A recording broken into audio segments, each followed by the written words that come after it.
your happy face. Welcome to Hayes House. This is your brand new go-to spot for fun, learning, and adventure, all wrapped up in one amazing place. Here, we're going on exciting journeys through stories, exploring cool facts, and diving into awesome lessons that make learning so much fun. Whether it's reading, listening, or just discovering something new, you'll never be bored at Hayes House. So buckle up, because we're about to make learning the best adventure ever. Don't forget to like, share, and subscribe.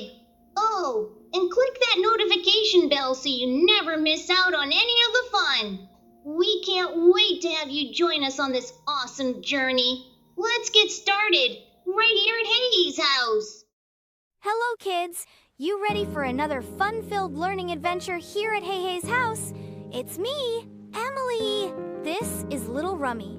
A whirlwind of a 6-year-old boy bounced on the balls of his feet. He just won the all-you-can-eat extravaganza at the Golden Spoon Diner, a prize normally reserved for adults with stomachs of steel. But there was a catch. To claim the grand prize, a year's supply of ice cream, Rummy had to conquer the Culinary Chaos Challenge, a menu of the most bizarre and frankly disgusting dishes the diner could conjure. His big brother Chad is his biggest cheerleader, jumping around saying, "You can do it!" The crowd roared with laughter and anticipation as Rummy, eyes wide with a mixture of terror and excitement, surveyed the battlefield. Before him lay plates piled high with fermented shark, durian fruit, described by the announcer as smelling like a gym sock filled with gym socks, century eggs, and something that looked suspiciously like a pickled eyeball. His first bite of the fermented shark caused his face to contort into a masterpiece of disgust, and the only thing he could do is smile. His eyes watered, his nose wrinkled, and a single tear traced a path through the grime on his cheek. Yet the crowd cheered him on, their laughter echoing through the diner. He swallowed a heroic gulp that earned a thunderous applause, and a part of a 2-week-old fish jumped up in the air off the plate, and everyone looked in amazement. He smiled and giggled.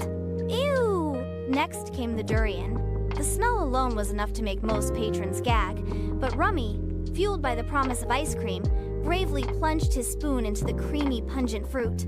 His cousin holds the spoon up to inspect. His expression shifted from mild horror to sheer bewilderment, followed by a surprising grimace of enjoyment. His eyes open wide and looking bewildered and in a state of shock from the taste. The crowd went wild as he ate more, and the inside of the fruit was more and more exposed, and they watched as he pretended to be strong. Oh no! It was down to the most disgusting part of the challenge.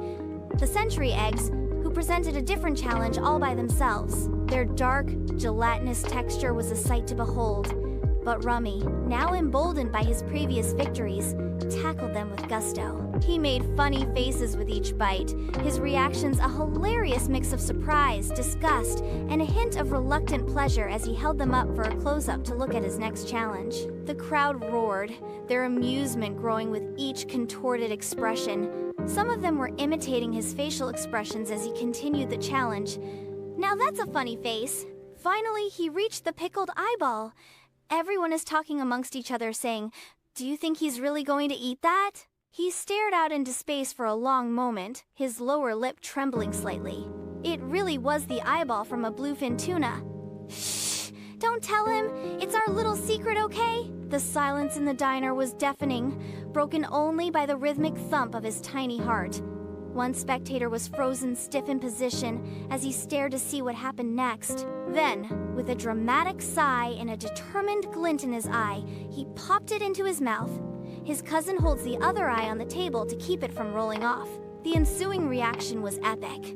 Everyone started laughing hysterically as they watched him fight his stomach from giving back everything he ate. This was not looking promising. He sputtered, he choked, he made a sound that was half gag, half giggle. People in the crowd tried to contain themselves but failed as they laughed and giggled at his reactions. The crowd erupted in a frenzy of laughter and applause as he kept eating. He had a piece of the ground tripe and moose nose casserole in his hands for another bite. He finished the last morsel, his face a canvas of exhaustion and triumph. The announcer, wiping tears of laughter from his eyes, declared Rummy the champion. The year's supply of ice cream was his, a reward well earned after his courageous and hilarious culinary journey. As Rummy clutched his prize, a small, satisfied grin spread across his face. He might not have enjoyed every dish, but he'd conquered the culinary chaos, received the golden century egg, and that was a victory sweeter than any ice cream. See you next time on Hey Hey's House. Under sky so blue at Hey Hey's house. There's so much to do.